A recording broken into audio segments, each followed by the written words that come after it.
My capital is my army, and I once sent it to battle without strategy, without patience.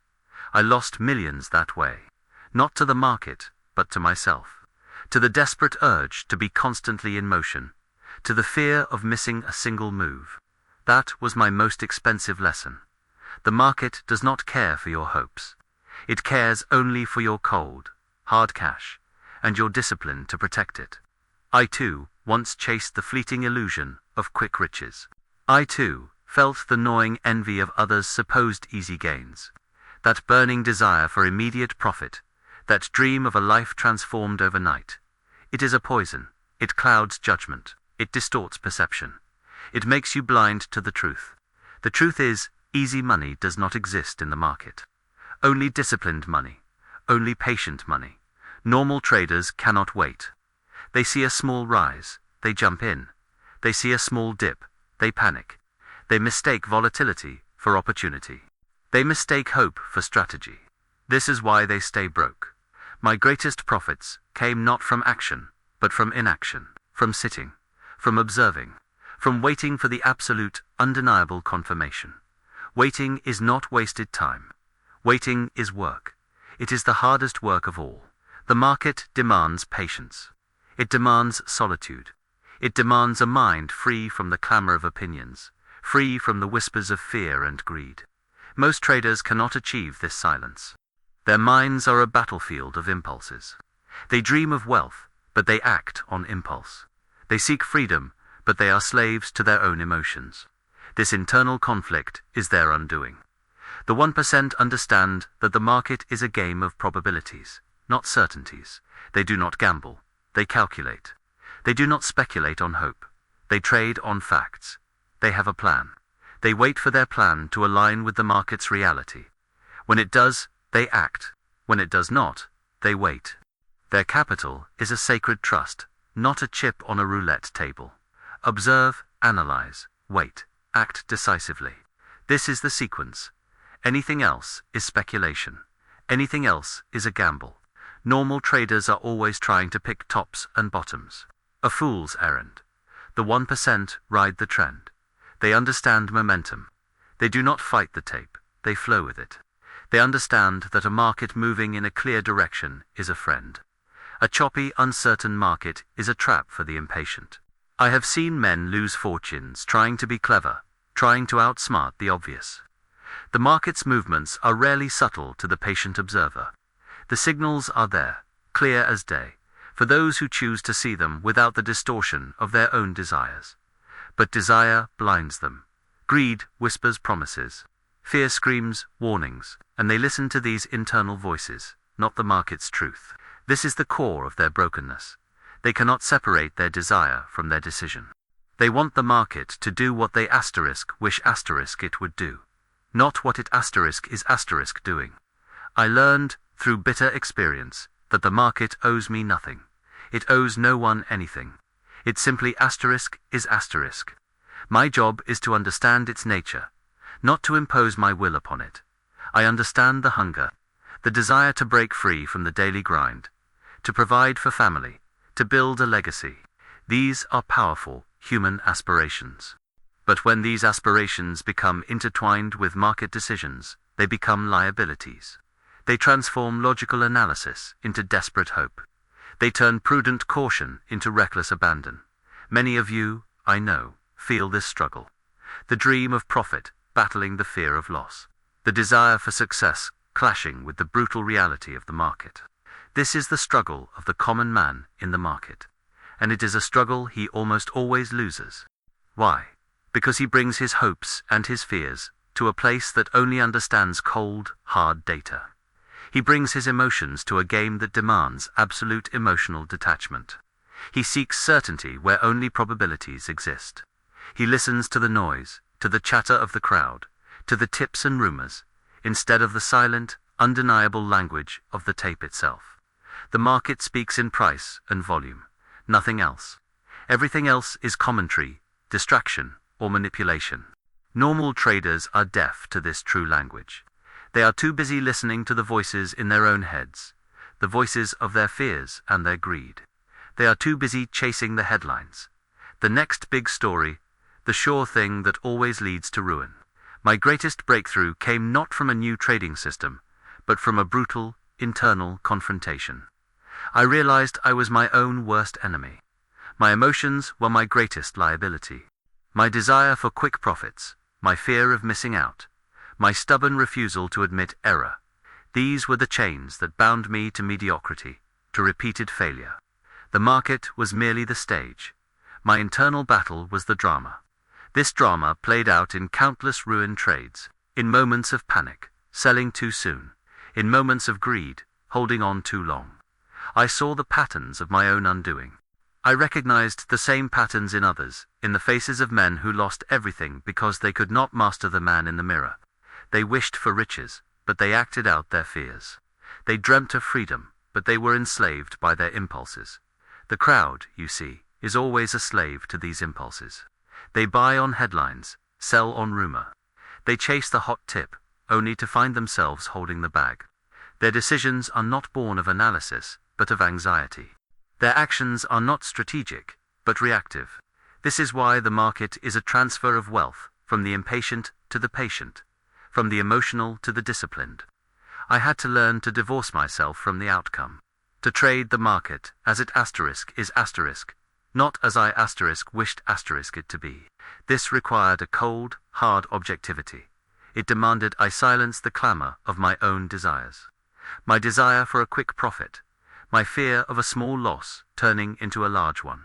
These emotions are natural. They are human. But they are deadly in the market. Many of you feel this. That knot in your stomach when a trade goes against you.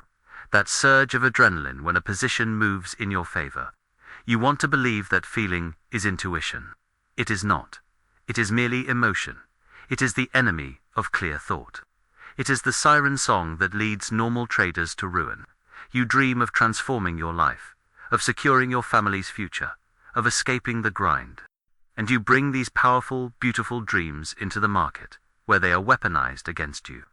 My transformation began with a single brutal truth. The market does not care about my feelings. It does not care about my hopes. It does not care about my fears. It only cares about price and volume. And my job was to observe, to understand, to react to its truth, not to project my own emotional landscape upon it. This required a profound shift. From wishing to observing. From hoping to analyzing. From reacting to planning. I stopped gambling. I started calculating. I stopped chasing. I started waiting.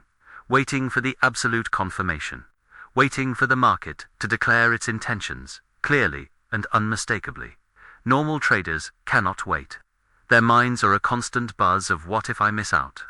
This fear of missing out, this FOMO, is a disease. It compels them to act prematurely, to enter trades without conviction, to chase every flicker of movement. They mistake activity for progress. They believe that constant trading will lead to constant profit. It leads only to constant commissions and constant losses. My capital is my army. I learned to deploy it only when the conditions were perfect, when the strategic advantage was overwhelming. I learned to conserve it, to protect it, to let it rest when the battle lines were unclear. Normal traders send their capital into every skirmish, every minor fluctuation. Depleting their forces, exhausting their resources, they fight 1,000 small battles and lose the war. The 1% understand that patience is not passive. Patience is an active decision. It is the discipline to sit on your hands when there is no clear opportunity. It is the strength to resist the urge to trade for the sake of trading. It is the wisdom to preserve your capital for the moments that truly matter. I learned to embrace boredom. I learned that the greatest profits are often born of the longest waits. This separation of self from market is the key. You are not your trades. Your ego is not your position. Your net worth is not your identity. When you internalize this, when you truly understand that the market is an objective entity, indifferent to your personal narrative, then and only then can you begin to trade with clarity. Normal traders allow their ego to dictate their actions. They refuse to cut losses because admitting error feels like a personal failure. They hold on to losing positions out of stubborn pride, hoping the market will validate their initial, flawed judgment. The market in its cold indifference, will crush that pride. It will take everything. I learned to cut losses ruthlessly, without hesitation, without emotion. A small loss is a tuition fee. A large loss is a disaster. I saw countless men with families, men with dreams just like yours, ruined by their inability to admit they were wrong. They let ego override logic. They let fear paralyze their decision-making. The true cost of a bad trade is not just the money lost. It is the emotional capital. It is the erosion of confidence. It is the distraction from future opportunities. The 1% understand that capital preservation is paramount. It is the first rule. It is the only rule that truly matters for survival. Without capital, there is no game. Without discipline, there is no capital. This is the psychological battle you must win. The battle against yourself, against your impatience, against your greed, against your fear, against your ego. The market will expose every weakness, every flaw in your character. It is a brutal mirror. And most men, most normal traders, cannot stand to look at their own reflection. They prefer the illusion. They prefer the dream of easy money, and they stay broke. I remember distinctly the shift. The moment I stopped fighting the tape and started listening to it. The moment I stopped projecting my desires onto the market and started observing its true intentions. It was not a sudden revelation, but a grinding, painful process of eliminating my own weaknesses, one by one. It was a process of self-mastery. The market became my teacher. A harsh one, but an honest one. It taught me that hope has no place in trading. Hope is for dreamers, not for traders. Traders deal in probabilities. They deal in facts. They deal in their plan. And when the facts do not align with the plan, they do nothing, or they exit. With swift, decisive action. This is the hallmark of the professional. This is the chasm between the 1% and the broken masses. The professional, the 1%, does not trade hopes. He trades probabilities. He understands that every trade is a risk. But he manages that risk with surgical precision. He knows his exit point before he enters. He knows his maximum acceptable loss. Normal traders enter a trade with a dream. They exit with a prayer. They allow a small loss to become a devastating one, because they cannot bear the psychological cost of admitting error. They cling to the hope of a turnaround, a miracle. The market grants no miracles. It grants only consequences. I learned that the size of your position is your ultimate defense. Overtrading, over-leveraging, these are direct routes to ruin. Normal traders, in their desperation for quick wealth, stake too much on too little. They confuse conviction with recklessness. They see a small capital base and believe they must take outsized risks to grow it quickly. This is precisely the path to shrinking it to nothing. Your capital is your survival. To risk it carelessly is to invite your own demise. The 1% protect their capital as if it were their last breath. They understand that a small profit, consistently achieved, builds true wealth. Not the grand slam, not the overnight fortune, but the relentless accumulation born of prudence and patience.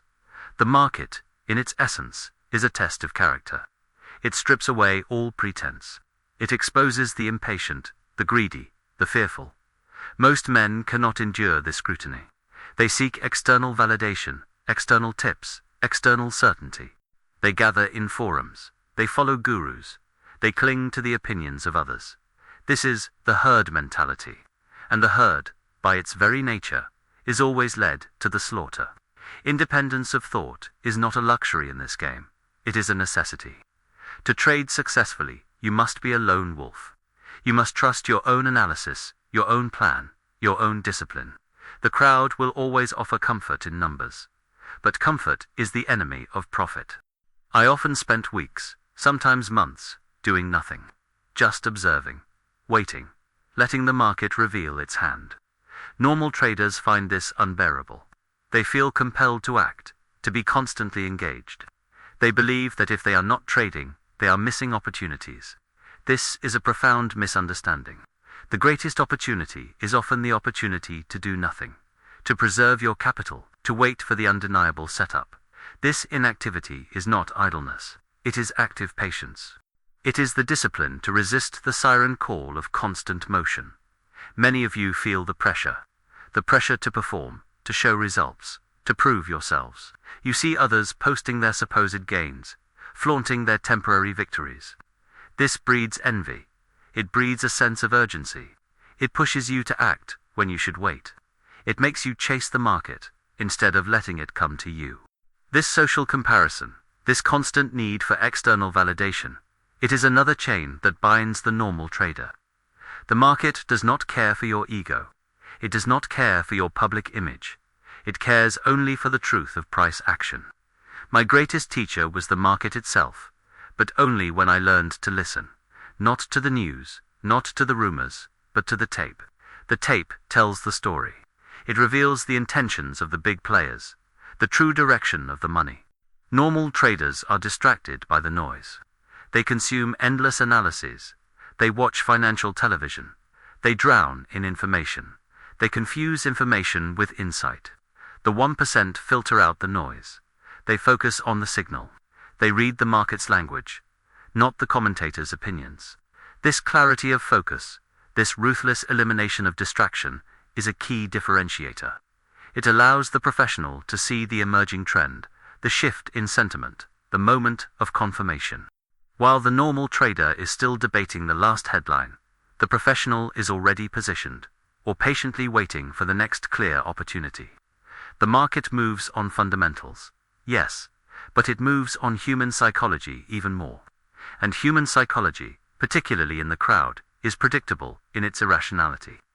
I understood that the market is designed to fool the majority, to shake out the weak hands, to reward the disciplined few.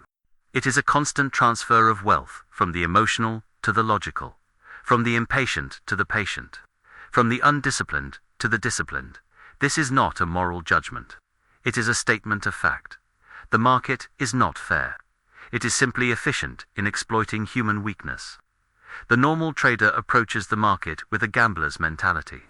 He risks capital he cannot afford to lose, in the hope of gains he has not earned through discipline. He sees the market as a lottery, a chance encounter with fortune. The 1% approach it as a business requiring rigorous analysis, meticulous planning, and unwavering emotional control. They understand that success is not accidental. It is engineered. It is built brick by painful brick of self-mastery. The market will test you. It will challenge your resolve. It will exploit your every emotional vulnerability. It will tempt you with quick gains, only to snatch them away. It will instill fear, only to reward courage. Normal traders break under this pressure. They surrender to their emotions. They abandon their plans. They become reactive, not proactive. And in doing so, they guarantee their own failure. I realized that my greatest asset was not my capital, but my mind. A disciplined mind. A patient mind. A mind capable of detaching from the immediate outcome, of seeing the larger picture, of executing a plan without interference from hope or fear.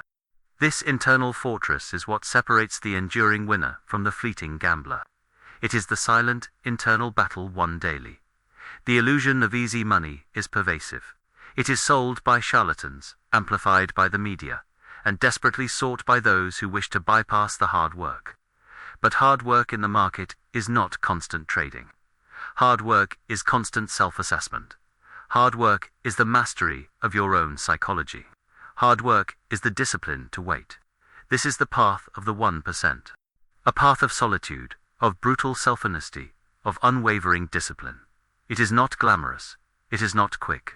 But it is the only path to true sustainable success in the market. The normal trader seeks the shortcut. The 1% builds the road.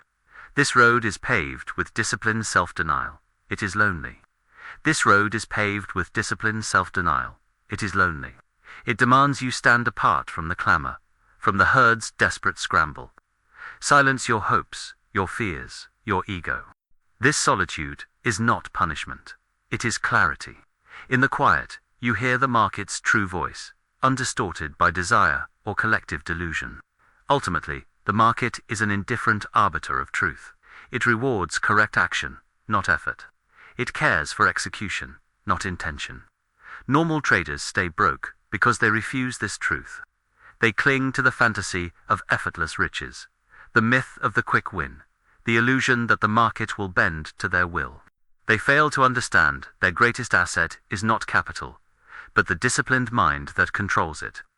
A mind purged of emotion, sharp with observation, unwavering. Therefore, the market's conflict reflects your internal struggle. Profit is self-mastery. The 1% win by outsmarting themselves, not the market. They confront weaknesses, acknowledge biases, building a fortress of discipline around capital and decisions. They wait, observe, act with surgical precision, only when odds are overwhelmingly in their favor. They embrace the brutal honesty of the tape, letting it guide them, not internal whispers of greed or fear. And thus, true wealth in the market is not found in complex indicators or secret strategies. It is found in relentless psychological discipline, in the courage to do nothing when no clear opportunity exists, in the brutal honesty of cutting losses without hesitation, in unwavering commitment to a plan, executed with detachment. This is the Livermore mindset. The market exploits the human element. Your defense, remove that element from your trading. No longer a slave to impulse, chasing fleeting tips, or allowing fear or greed to dictate your fate. You become master of your own domain, observing the market with the cold, clear eye of a predator. Your capital, your army, deployed with strategy, protected with vigilance. This transformation demands everything. The reward is not merely financial. It is profound freedom from self-knowledge, from having tamed the most dangerous beast, yourself. If you are ready to walk this lonely, profitable path of self-mastery, to cultivate the 1% mindset separating enduring winners from the perpetually broke, then join us. Like this video, share your thoughts, and subscribe to Livermore Mind for more insights into market survival. The truth is often painful, but it is the only path to lasting success. The choice is yours. Remain a slave to your impulses, or become the master of your destiny.